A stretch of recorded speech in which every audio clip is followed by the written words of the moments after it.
सबसे पहले इस बात पर आना चाहती हूं कि क्या जेल से बैठकर लॉरेंस बिश्नोई पप्पू यादव से लेकर बाल संत अभिनव को धमकी दे रहा है?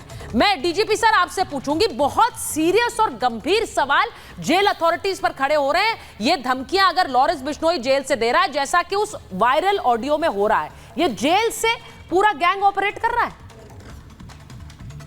सुचरिता जी, विद्वान पैनलिस्ट को बहुत बहुत नमस्कार। सबसे पहले तो मैं ये कहूंगा कि जो बाल संत की परिभाषा है, आचार्य विश्वनाथ से जरा पूछ लीजिए। मुझे आपत्ति है इनको बाल संत कहने में। अगर इनके बैकग्राउंड में आप जाएं तो की परिभाषा के ऊपर हमें दोबारा पुनर्विचार करना चाहिए। रही बात जेल से धमकी देने की, दिखाई ये पड़ रहा है कि बहते गंगा में सब हाथ धो रहे हैं, जो पकड़ा गया है वो भी। और मेरा ये परामर्श होगा कि बाल संत और उनके अभिभावकों के बारे में जरा जांच कर ली जाए। वो भी सोच रहे, जिनको भी ज्यादा आपत्ति है वो अत्यधिक पब्लिसिटी कॉन्शियस हैं, अत्यधिक पब्लिसिटी कॉन्शियस हैं। अब आते हैं आपकी जेल के बारे में। जेल में पुलिसकर्मी नहीं, जेल स्टाफ रहता है।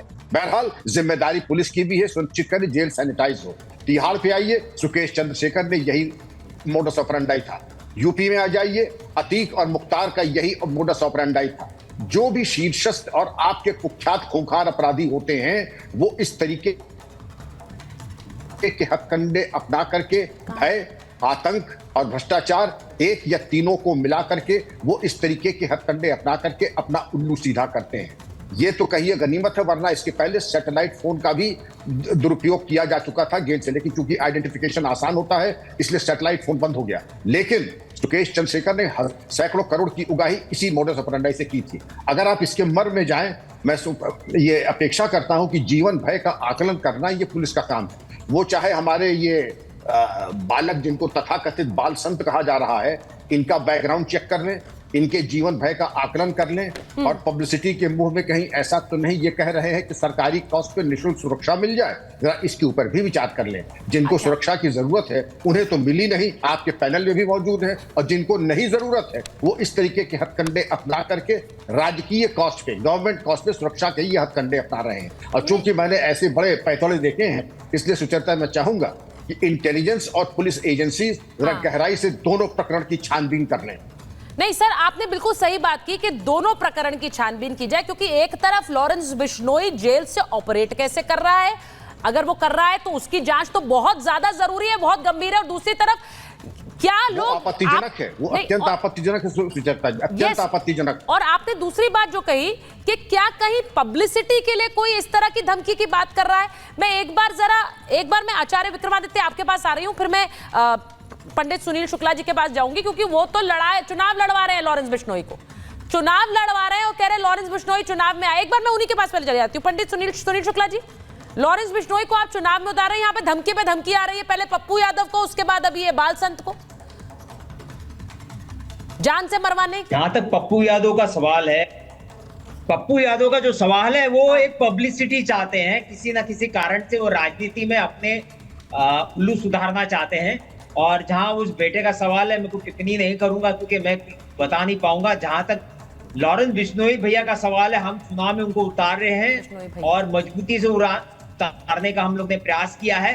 हमारे राष्ट्रीय सचिव राजीव त्रिपाठी साबरमती जेल में भी जाके आए, और क्या मुलाकात में क्या बात हुई है वो भी मैं आपको स्पष्टता से आपके चैनल में पहली बार मैं न्यूज ब्रेक करना चाहता हूँ जी। उनकी मुलाकात साबरमती जेल में सुप्रिंटेंडेंट से हुआ। वहां पे जो 2 दिन का समय अवधि था वो बहुत कम समय अवधि था, जिसपे पेपर प्रोटोकॉल के आधार पे जो जमा करना था वो थोड़ा मुश्किल लग रहा है। और एक चीज भैया ने संदेश दिया, पूरे देशवासियों को संदेश दिया है। इस संदेश को आपके चैनल के माध्यम से आप बताएं कि वो चाहते हैं कि नौजवान राजनीति में आए, और उत्तर भारतीय विकास सेना का उन्होंने धन्यवाद किया कि कम से कम आपने बिश्नोई समाज को आगे रखा। नहीं, एक सेकंड सुनील जी मैं एक बार फिर से पूछ रही हूँ आपसे, मैं लोकसभा में आपने क्या जेल में जाकर मुलाकात की है? क्योंकि वहां तो इजाजत ही नहीं है मिलने की। किसने मुलाकात की है लॉरेंस बिश्नोई से? 14 महीने में पहली बार, 14 महीने में आज तक कोई लॉरेंस भैया से मिलने नहीं गया। ये पत्र है, इसमें एक्नॉलेजमेंट आपको दिखेगा। हाँ, ये साबरमती जेल का एक्नॉलेजमेंट है। ठीक है, आपके चैनल पे आप दिखा सकते हैं। ठीक है। और जो बातचीत हुई बहुत सरल तरीके से बात करते हैं, बहुत प्यारा शब्द में बात करते हैं। उनमें कहीं पर भी ये जो आतंकवादी ये बोलते हैं, सब कुछ बोलते हैं, बहुत गलत शब्द वापरते हैं। एक क्रांतिकारी है मेरा भाई। आज इस देश में नवंबर में क्या क्या हुआ लोग को जानना चाहिए, इतिहास जानना चाहिए।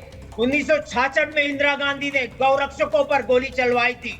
अरे सुनील जी जो जेल में बंद है, वो जेल में बंद है, एक गैंगस्टर है और लॉरेंस बिश्नोई का बकायदा गैंग चलता है फिरौती के लिए। सुन लीजिए मेरी बात। तो आप ये बोल रहे हैं, पहली बात तो आपने जो जानकारी दी उसके मुताबिक जरा अपने दर्शकों को बता दूं, आप कह रहे हैं कि आपकी तरफ से प्रतिनिधि मिलकर आए लॉरेंस बिश्नोई से और वो कह रहे हैं कि बहुत धन्यवाद दिया और कह रहे हैं युवाओं को राजनीति में आनी चाहिए। लेकिन आप मेरी बात नहीं समझ रहे। कुछ दिन पहले मैंने एक डिबेट की थी कि लॉरेंस बिश्नोई गैंगस्टर है या हीरो, क्योंकि बहुत सारे लोग आपके जैसे उसे हीरो बनाने में लगे हुए हैं। अब मेरा सवाल समझिए, आप ये बोल रहे हैं यहां पर फिरौती की मांग, यहां पर जान से मारने की धमकियां दी जा रही, तो उनको हम इग्नोर कर दें, उनको देखें भी ना, और आप जैसे कह रहे हैं महिमा मंडन कर रहे हैं वो मानकर चल लें? ये बड़ी अजीब सी बात है। इन लोगों की बातों का कोई वैल्यू नहीं है जो धमकी देने की बात कर रहे हैं, वो सब पब्लिसिटी स्टंट हो गया। एक मिनट मैं जरा एक बार आचार्य विक्रमादित्य आपके पास आ रही हूँ। आचार्य जी बताइए जरा।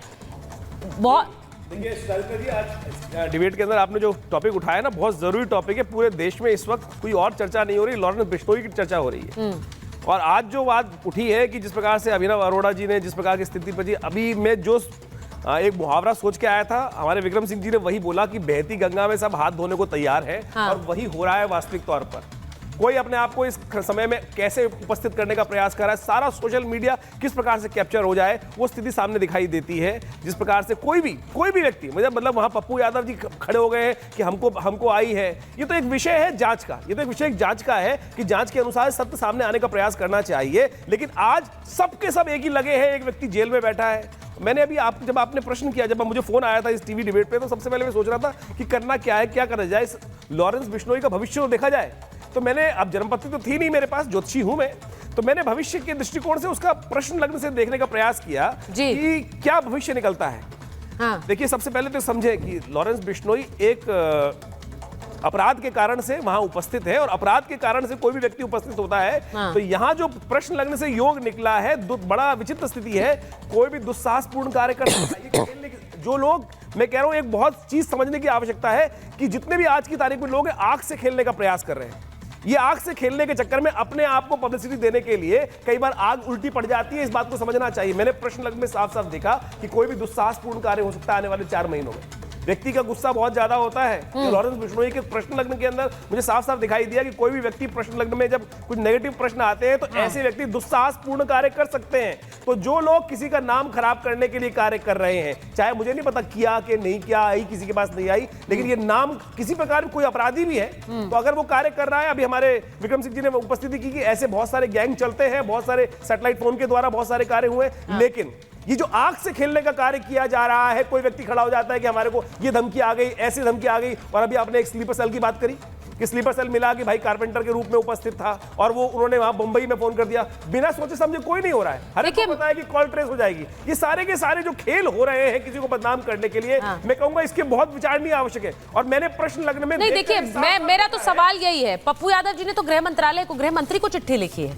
अब उस चिट्ठी पर सवाल, मुझे नहीं पता उस चिट्ठी पर सवाल उठाना चाहिए नहीं। वो कह रहे हैं कि मुझे, उन्होंने तो ऑडियो जो वायरल है उसमें बकायदा जो शूटर बात कर रहा है, वो धमकी भी दे रहा है, वो भाई की बात भी कर रहा है, ये सब चीजें सामने आती है तो बहुत सारे सवाल उठते हैं।